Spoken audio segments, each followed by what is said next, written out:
Boa noite, amigos e amigas do programa No Mundo da Bola. A partir de agora, vamos juntos ao vivo aqui pela TV Brasil e pelas emissoras públicas de todo o país. Estamos agora juntos de segunda a sexta, a partir de 9h15 da noite e, claro, sempre aos domingos, a partir das 9 da noite. Durante esse período de Copa do Mundo, você vai acompanhar o No Mundo da Bola ao vivo. Mas a Rússia estreou hoje na Copa, aplicando uma goleada histórica, a maior goleada na história das Copas em jogos de abertura.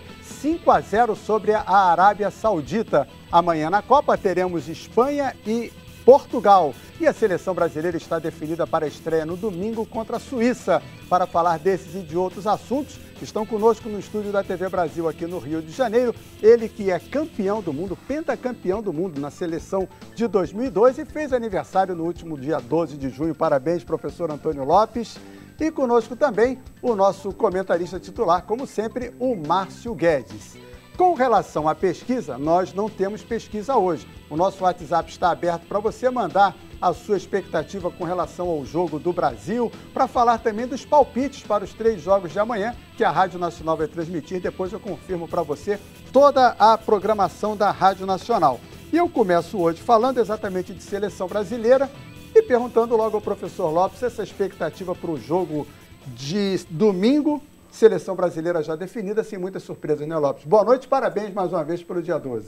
Muito obrigado, boa noite, Bocajo, boa noite, Márcio aí. Prazer enorme voltar a participar de um programa aí com a presença ilustre aí do Márcio, né, que é nosso professor, a gente aprende muita coisa participando do programa com ele, né? Eu acho o seguinte, eu acho que a comissão técnica, né, o Tite, fizeram um grande trabalho, né, um trabalho de preparação para essa nossa seleção. Eu reputo, aí eu coloco o Brasil como um dos candidatos sérios à conquista desse Mundial, mas nós temos outras boas seleções também, a própria seleção da França é muito boa, a seleção da Espanha é uma seleção boa, né, a Alemanha que está um pouco renovada, mas é sempre uma parada, a Alemanha. Então, tem várias seleções que são candidatas também à conquista do título. Mas eu acredito muito na seleção brasileira. Eu acho que esse time até que o Tite escalou para domingo, né, até me surpreendeu. É um time tremendamente ofensivo, né? Pois é. Eu acho que é uma formação tática, né, de um 4-2-4, porque ele tem 4 atacantes ali, né? 4 atacantes, a gente tem Neymar, tem o William, tem o Felipe Coutinho e o Gabriel Jesus, são 4 jogadores. Então, eu acho que o Brasil vai jogar dentro de uma sistemática de um 4-2-4, né? 2 volantes, o Casemiro e o Paulinho sai também, é outro jogador, é um volante que ataca muito, chega até a fazer gol, né? E a gente ainda tem o Marcelo, do lado esquerdo, na lateral esquerda, que também joga à vontade, é um jogador, é um lateral esquerdo que no Real ele joga assim. Eu acho que o Tite está aproveitando aí a maneira como ele jogava lá no Real para colocar na nossa seleção brasileira. Então, eu acho que o Brasil está com um time excelente, um time tremendamente ofensivo. Então, eu acho que o Brasil vai ganhar esse jogo de estreia aí, apesar de que a Suíça tem um bom time também, um time forte, um time que marca muito, um time que pega muito na marcação. Mas é um time perigoso também, né? Então, Márcio, esse poderio ofensivo todo do Brasil, essa forma de jogar, preocupa de alguma forma? Não, a mim não, porque esses jogadores jogam todos no futebol da Europa, eles também voltam muito para marcar, não são jogadores de posição muito fixa e definidas em campo. E já houve testes, né, em vários jogos importantes, e a subida de produção do William coincidiu com a subida de produção do Felipe Coutinho. Então, eu acho que o Tite verificou que com eles você não tinha perda de poder de marcação. Então, acho que é um time que vai ser muito equilibrado entre defesa e ataque. É um time muito forte, com alguns jogadores que estão numa forma exuberante, como o Lopes já falou aqui, o Felipe Coutinho, o William também, o Marcelo, fora o Neymar, que está numa fase um pouco de recuperação. Acho que é um grande favorito para ganhar a Copa do Mundo. Se vai ganhar, não sei, ninguém sabe, porque mata-mata, num jogo pode acontecer muita coisa. Mas você tem aí Alemanha, Espanha, um pouco França, um pouco Argentina, um pouco Bélgica. Você ficaria basicamente nesses aí. Mas eu coloco ainda o Brasil um pouco mais de possibilidade do que os outros. Estamos torcendo para que isso aconteça. Né? Uma notícia que surgiu hoje é que o Alisson, que joga na Roma, teria recebido uma proposta para se transferir para o Real Madrid e a Roma está pedindo 20 milhões de euros a mais, ou seja, no total 80 milhões de euros. No meio de uma Copa do Mundo, Lopes, você que trabalhou numa, né, em 2002, isso não deveria ser deixado de lado? Eu acho que sim, que prejudica, né? Lógico que o Alisson agora já deve estar pensando aí nessa futura proposta aí, isso aí perturba. Eu acho que o pessoal do Real Madrid, né, quem colocou essa notícia aí, quem publicou e quem foi o responsável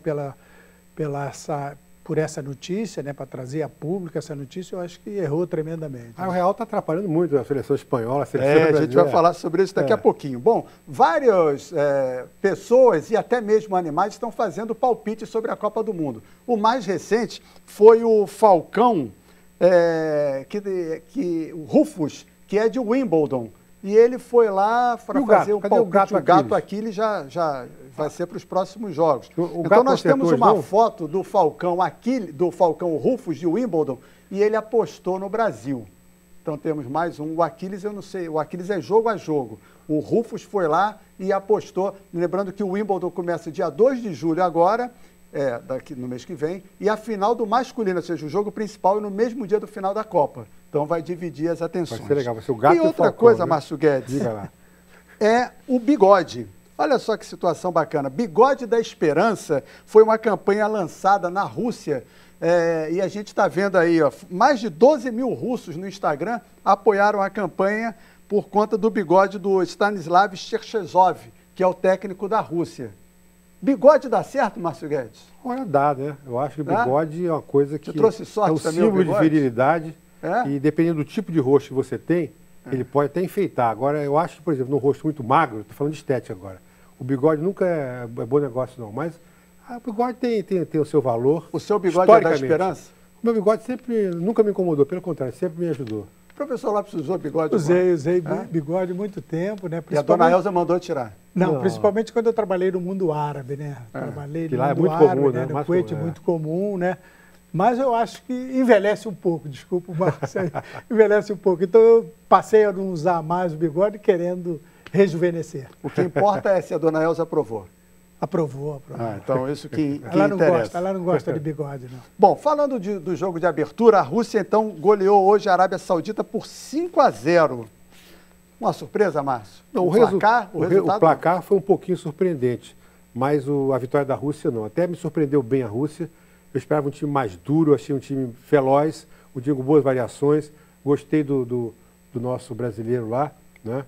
E destaco aqui o Garodin, escreve-se Gorodin, mas é Garodin, e o Cheryshev, que fez 2 golaços muito bonitos. Já é artilheiro da Copa. A Arábia Saudita cometeu um erro terrível, que foi querer jogar de igual para igual, não ficou na defesa, encarou a Rússia e é um time inferior, entendeu? Então achei um jogo até bom, movimentado, e que mostra o seguinte, que a Rússia não vai chegar longe, mas pode ir no meio do caminho e, quem sabe, promover algum tipo de surpresa. E tem pessoa que se classifica junto com o Uruguai. Pelo menos é o que está mais ou menos. Então, o técnico na coletiva recebeu a ligação até do Putin, dando parabéns a ele. Foi um resultado que te surpreendeu? Porque a Rússia estava 7 jogos sem vencer. 7 jogos sem vencer. Me surpreendeu que eu não esperava tanto da Rússia nesse jogo. Mas eu acho que essa participação boa da Rússia nesse jogo deve-se também à fragilidade da Arábia Saudita, né? A Arábia Saudita tem um time muito fraco, né? Mas eu acho que a Rússia passa para a próxima fase tranquilamente, mas eu acho que não vai muito longe, não. Passa para as oitavas, cumpre o seu Talvez, papel, né? Nas oitavas vai pegar o Portugal ou a Espanha, se não me engano. Eu acho que qualquer dos dois vai ser para a Rússia muito difícil, mas de repente com essa motivação, jogando em casa, né? É um time tecnicamente fraco, na minha opinião. Eu acho que errou muito na parte técnica, né, esse ano. É um time muito forte, né? Um time que tem jogadores altos, eles aproveitaram isso, né? A altura deles para poder, fizeram até 2 gols de cabeça, né? Mas tem uma defesa muito fraca. Mas né? tem uma boa passagem da defesa para o ataque, velocidade do ataque. Eu gostei também, a força, eles concluem bem as jogadas. A conclusão deles é bem de razoável para boa. Essa foi a fragilidade do adversário. Porque no grupo também estão uruguaios e egípcios. E nós temos aí o Cavani e o Soares e o Salah, né? O Salah pode ser a grande surpresa dessa Copa, Lopes? Ele já mostrou que tem condições para surpreender aí nessa Copa, né, pelo que ele vem fazendo aí, né, nessa Liga dos Campeões que ele fez. É um belo jogador, um jogador de uma técnica muito boa, é um jogador inteligente para jogar, tem um QI bom para jogar, né? Então, acho que ele pode surpreender aí nessa Copa. É uma responsabilidade grande para o jogador? Ter todo mundo de olho nele, Márcio? Até porque ele joga num time que tem suas limitações evidentes, né? Fica muito em cima dele, né? Exato. Ele vai ser marcadíssimo, é claro que vai, né? Então, acho que sozinho ele não vai conseguir que o Egito chegue a uma classificação. Não. Pode até fazer um brilhareco, fazer boas jogadas, gol, pode fazer até que o jogo se torne difícil para o adversário, pela preocupação com a marcação dele, mas eu acho que na seleção que ele está jogando no Egito, acho que as possibilidades são muito limitadas. Cavani e Suárez, teremos dentadas novas na Copa, não? Eu acho que não, né? Agora ele está mais tranquilo, não vai acontecer isso aí. Olha, então, o Uruguai pode ser uma surpresa na Copa. Isso que eu ia te perguntar, Márcio. O grupo, você acha que o Uruguai passa? Aí é mole. E Egito e Rússia decidem a segunda vaga? Eu diria até que o Uruguai vai passar em primeiro lugar. Agora, ok. Em relação à Copa do Mundo, eu acho que o Uruguai pode ir longe, porque tem um ataque perigosíssimo, tem o Cavani, tem o Luizito, e melhorou muito o setor defensivo também. É um time que, se você viu o Uruguai nas eliminatórias, nos amistosos recentes, é um time muito forte, um time cascudo, um time que não vai vender caro nenhum resultado. Atenção no Uruguai. Bom, não é tradicional que haja esse duelo, esse jogo entre uruguaios e egípcios. Mas mesmo assim, como é Copa do Mundo, os torcedores se provocam uns aos outros. A gente tem imagens aí dessas provocações dos torcedores uruguaios e egípcios, tão distantes, né? Mas o mundo da bola os aproxima e a gente vê um provocando o outro. O clima de Copa é diferente, né, Lopes? Bastante diferente, né? E agora começou lá na Rússia, né, esse clima que estava custando muito aparecer esse clima ali, porque o russo aí a gente já sabe que é muito tranquilo, muito fechado, né? Mas eu acho que essa vitória de hoje aí, eu acho que despertou nos próprios russos, né, esse ambiente aí de Copa do Mundo. Márcio Guedes, 2026, Copa com 3 sedes, Estados Unidos, México e Canadá. É claro que a força econômica e a força política dos Estados Unidos foi fundamental. O fato de você garantir uma boa grana para a FIFA e para o mundo do futebol. Mas se você parar para pensar, é um absurdo. Se você fazer 2 Copas em 2 países é complicado, como teve Coreia e Japão. Se fazer em 3 agora, é uma loucura total. Já tem 3 times classificados. Até porque México já sediou 2 vezes. O Canadá é 0 no futebol. E os Estados Unidos sediou há pouco tempo, em 94, e é um país que o futebol evoluiu, mas não tem assim nenhuma paixão, longe de ser uma paixão popular, apesar do alto número de latinos, né? Então, eu concordo. Eu não gostei muito, não achei interessante isso não. Agora, pode ser que seja um sucesso, do seu ponto de vista financeiro e tal, né? O Brasil queria que fosse em Marrocos, né? Marrocos também não sei se Marrocos... Mas o voto da CBF... O cara não sabia de nada, a pessoa do voto fosse secreto o voto. E, inclusive, houve, entre aspas, uma traição aos companheiros da Conmebol, que já tinham acordado para apoiar a Copa em 3 países nas Américas. Pegou né? muito mal para o Brasil. Pegou mal, né? né? Ficou então... mal o Brasil por causa desse comportamento, outra coisa, desse Coronel Nunes. Esse rodízio aí tem que ser mais equilibrado. Você fazer necessariamente um na América, outro na Europa, outro na Ásia, outro na África, não há condição. A África tem pouquíssimos países e condições. A América do Sul também. Então, a Argentina e Chile queriam fazer um acordo entre os dois, né? Na Ásia, a China, por exemplo, para mim seria uma belíssima pedida da China. Essa tem condições totais atualmente de fazer uma belíssima Copa. Vamos aguardar então um rápido intervalo e daqui a pouco a gente volta com o No Mundo da Bola, um programa da TV Brasil.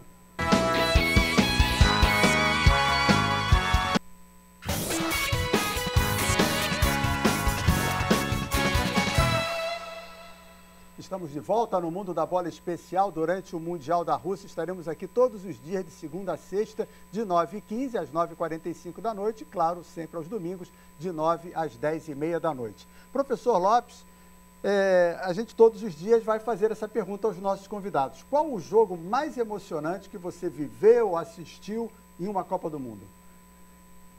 Eu vou colocar 2, né? 2 Copas do Mundo. Uma é que eu participei, né? E colaborei aí para que o Brasil fosse pentacampeão. Então foi aquele jogo final, o jogo da decisão, em que o Brasil ganhou da Alemanha tranquilamente. E o outro foi na Copa do Mundo de 1950. Né? Em 1950 eu tinha 9 anos, né? E eu lembro muito bem que quando o Brasil perdeu para o Uruguai, 2-1, né? O meu irmão mais velho, Juvenal, ele foi ver esse jogo, ele voltou do Maracanã chorando, né? Chorando, e eu não estava entendendo, né? Perguntei até a minha mãe, meu pai, não, por que ele está chorando? Eu disse, não, filho, porque o Brasil aí perdeu a Copa do Mundo aqui. Então foram essas duas Copas que me marcaram bastante. Márcio Guedes, a pergunta também é para você. Eu vou citar a Copa de 70, 2 jogos que eu vi que eu estava lá. Um jogo Alemanha-Inglaterra, em que a Alemanha ganhou por 3-2. Depois virou o jogo, estava 2-0 Inglaterra, toda a torcida mexicana torcendo pela Alemanha, porque os ingleses chegaram lá, não bebiam água mexicana, bebiam água mineral, fizeram várias grosserias com os mexicanos e foi uma virada espetacular da seleção alemã. O outro foi a final Brasil-Itália, que eu estava também no Estádio Azteca, espetacular, aqueles 4-1 do Brasil, e é um jogo que marca assim, a minha grande vitória brasileira para mim foi aquela. Eu estava lá, eu vi, e foi aquele jogo, mesmo comparando com os outros que eu vi pela televisão ou não, ou em outras Copas, não foi tão bom. E nessa mesma Copa, esse eu vi pela televisão, estava lá no México, foi aquele Alemanha-Itália, em que houve, foi 4-3, depois aqueles pênaltis, a sequência de... Não, pênaltis não. Prorrogação, que foi 4-3 para a seleção italiana, que nos ajudou, porque a Itália chegou muito cansada na final, no segundo tempo desabou um pouco. Agora, houve uma grande emoção também, que a gente não pode deixar de citar aqui. Alemanha 7, Brasil 1, né? Essa, nem eu, nem o Lopes, nem você, até hoje ninguém entendeu nada, né? É verdade. Bom, vamos falar então da Copa da Rússia, do Mundial da Rússia, e a grande surpresa dos últimos dias foi a saída do técnico da Espanha, o Julen Lopetegui, que foi demitido pela Federação Espanhola porque vai dirigir o Real Madrid. A Paula Muriel, ela que é correspondente aqui no Brasil do Mundo Deportivo, mandou um áudio para a gente direto lá da Espanha, contando como foi que os espanhóis receberam essa notícia. O clima na Espanha ainda é de nervosismo, né, de tensão. Por uma parte, a população, a sociedade espanhola e também, obviamente, a opinião pública, os jornalistas, coincidem que não era o momento oportuno, o momento exato para anunciar essa contratação por parte do Julen Lopetegui com o Real Madrid. Mas, por outro lado, tem uma divisão de opiniões sobre o papel que fez o presidente da Real Federação Espanhola de Futebol, o Luis Rubiales. Alguns acham realmente que foi uma decisão muito ruim, 2 dias antes de começar a Copa do Mundo, destituir o técnico, e outros que simplesmente mandou uma mensagem muito forte, muito clara, que primeiro tem que ser respeitado o futebol espanhol. Na minha opinião, eu acho completamente normal e lógico que o Lopetegui, mesmo ele tendo renovado o contrato com a Real Federação Espanhola de Futebol, se depois chega um contrato de trabalho melhor, acho que qualquer pessoa faria a mesma coisa. Acho que o erro principal, basicamente, foi fazer esse anúncio antes da Copa do Mundo. Acho que eles poderiam ter assinado o contrato e uma vez a Copa do Mundo terminar ou a Espanha ser eliminada, então faz o anúncio oficial. Mas, claro, isso realmente, as consequências de tudo isso, negativas ou positivas, a gente só vai saber amanhã. Amanhã que começa a participação da Espanha contra Portugal. Bocage, quem errou mais? Todo mundo errou, porque eu acho que a Federação Espanhola devia esperar essa Copa do Mundo acabar para então tratar de sua vida, quem vai ser nosso técnico, fazer a proposta. O treinador também já tinha renovado. Sim, mas eu acho que o treinador também devia parar tudo, sabe aquela coisa, suspeito do ar agora, Copa do Mundo, o treinador está indo muito bem, a invencibilidade longa já da seleção espanhola, tudo, uma das grandes favoritas para a Copa que você vê agora. O que vai acontecer agora? Não sei. Eu diria até o seguinte, pode isso ser uma motivação para os jogadores, até para o Hierro, né, que está lá como novo treinador, que também gera auxiliar. Pode ser que eles se unam contra a crise para provar que isso não nos afetou. Mas também pode ser que, eu não conheço o ambiente interno, para saber se até onde aquela rivalidade catalã, o pessoal de Barcelona, de Madrid, que é uma coisa muito delicada, o pessoal dos dois clubes, tudo isso pode acirrar uma rivalidade e isso tenha trazido um nervosismo. Vamos esperar para ver. Mas eu acho também que o próprio treinador, o anúncio não devia ser feito agora, foi tudo errado. É por aí, Lopes? Por aí, eu acho que o treinador deveria ter dito para o presidente lá do Real Madrid, né? Ó, vamos esperar, vamos conversar depois. Eu tenho interesse em ir para o Real Madrid, né? Ou eu vou, mas fica quieto. Não vamos acertar nada. Tenho interesse, mas vamos deixar para depois aí, que o meu problema maior agora é a seleção do nosso país aqui, é mais importante. Então, e o problema da Espanha agora, maior, é que amanhã tem Portugal, com o Cristiano Ronaldo estreando. O que se pode esperar aí do Cristiano Ronaldo nessa Copa? Vai brilhar? É a última Copa que ele tem, né, Lopes? Eu acho que Portugal não me agrada, nunca me agradou a seleção de Portugal. Ele nunca fez um gol contra a Espanha. Eu acho que vai continuar, talvez, nem fazendo, ou pelo menos perdendo o jogo. Eu acho que a Espanha vai ganhar tranquilamente esse jogo aí, ele praticamente sozinho, o Ronaldo sozinho, ele não vai resolver o problema de Portugal. Muito se fala, Márcio, entre Cristiano Ronaldo, Messi, Neymar. Ele é o mais prejudicado, vamos dizer assim, pelos companheiros que tem? Talvez, né? Exato. Porque, embora o Messi tenha dificuldade com a seleção argentina e tenha essa coisa de ganhar a Copa do Mundo. Mas, por exemplo, o jogo de amanhã, a diferença é o seguinte: temos o maior craque que está em Portugal, mas é só ele e os outros são uma queda de nível. A Espanha não tem um super craque, mas tem um time acertadíssimo com vários grandes jogadores, como o Iniesta, né? Como o Isco, como o Sérgio Ramos, que apesar de ser um pouco violento, mas é um duelo à parte, né? Então, e vem jogando muito bem, estava muito bem dirigido, e eu acho que é uma seleção que é uma das grandes favoritas da Copa. Alemanha, Brasil e Espanha. Então, a Portugal passa de fase, mas não deve ir muito longe, é por aí? Passa de fase, eu acho que passa, né? Mas não vai longe, E a França? Não vai. A França eu acho que pode ir bem longe. A França está com uma boa seleção. Na minha opinião, também é uma das candidatas sérias a conquistar esse campeonato mundial. Eu te perguntei da França porque hoje a França não joga amanhã. Mas o Griezmann, né, fez um papelão hoje. Convocou a imprensa, deu uma coletiva antes e 2 dias atrás e hoje voltou a convocar a imprensa do mundo inteiro para anunciar que ele não vai sair do Atlético de Madrid em troca pelo Barcelona. Expectativa grande na Europa com relação a isso, altamente midiático, o Griezmann, né, fazendo tudo isso, e aí chamou todo mundo, teve patrocínio, teve uma série de coisas e ele não vai mudar. Se um brasileiro faz isso, dá confusão, né, Márcio? Dá confusão, muita crítica, né? Muito tumulto, né? Eu acho ele que chama um pouco a atenção para si e tal, mas não precisava disso, porque você fazer um tipo de anúncio desse no meio da Copa do Mundo, os caras não aprendem que Copa do Mundo é o foco, né? De um lado, o técnico sai, o do outro jogador vai lá e faz um anúncio, então, porque eu...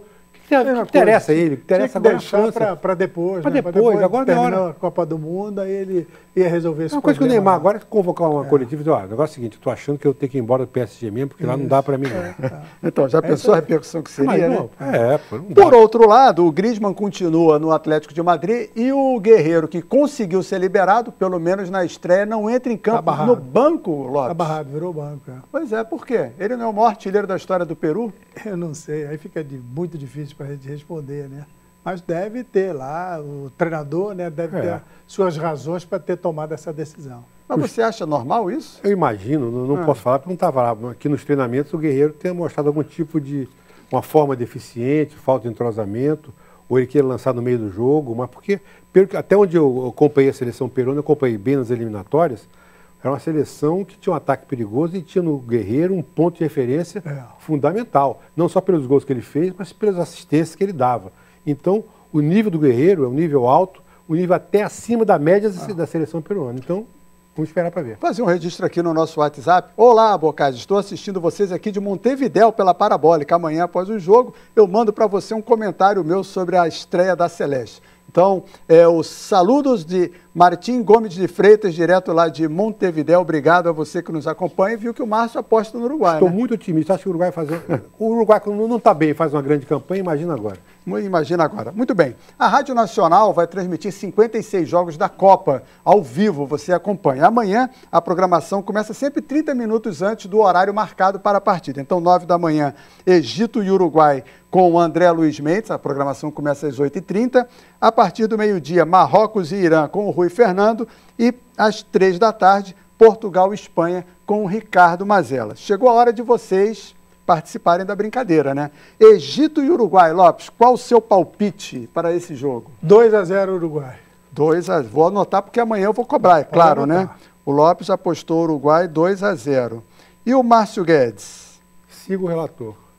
Não, foi o mesmo resultado? Não, porque eu não sabia da opinião do Lopes e aí muito tinha bem. falado que tinha dito 2-0 e foi por coincidência. Uruguai 2-0 para cima do Egito. Salah não vai fazer nada, nenhum gol, nada, né? Não. Muito bem. Marrocos e Irã, então começo com você para não seguir o relator. Marrocos e Irã, acho que eu coloquei 1-0 para o Marrocos, é isso? Não sei. Marrocos 1-0. Deve ser isso. 1-0 no Irã, Márcio Guedes. E o Lopes, aposta em quê? 1-1, empate. A Lopes aposta no empate. Empate é um Esse bolão aqui vale muito dinheiro, hein? Tô vale esperando. muito dinheiro, pode esperar. E por fim, Portugal e Espanha, Lopes. 2-0 Espanha. Espanha 2-0. E o Márcio Guedes vai apostar 2-1 Espanha. 2-1 Espanha. Se o Portugal está em baixa mesmo. Espanha 2-1. Muito bem. Arriscaria alguma surpresa nesses jogos? Se tivesse que haver uma surpresa, não precisa mudar o resultado. A surpresa seria, por exemplo, um empate do Portugal e Espanha, uma vitória de Portugal, para mim seria uma surpresa muito grande. Mais do que um resultado do Egito sobre o Uruguai, isso é impensável. Mas isso ainda nem mais surpresa, isso é uma hiper, mega zebra. Zebrão. Pô, isso não existe. O Uruguai perder amanhã do seu jogo é inimaginável. Mesmo com todo o futebol do Salah e tudo mais. Muito bem, então. Sozinho também não Salah sozinho não dá. Ele vem de uma lesão também, treinou pouco. Treinou pouco, Muito bem, então. Márcio Guedes, obrigado. Antônio Lopes, obrigado. Confirmando, então, amanhã, 9 horas, Egito e Uruguai, André Luiz Mendes. Meio-dia, Marrocos e Irã com Rui Fernando. E 3 da tarde, Portugal e Espanha com Ricardo Mazella. São as transmissões da Rádio Nacional. 56 jogos ao vivo da Copa do Mundo. E a gente vai ficando por aqui. Lembrando que de segunda a sexta, de 9h15 às 9h45, você fica com o No Mundo da Bola Especial. E no domingo, de 9 às 10h30 da noite. Você fica agora com Caminhos da Reportagem e a partir das 11h15 da noite você acompanha a TV de todos os Brasis. Boa noite e até amanhã. Até que dia eu faço tudo.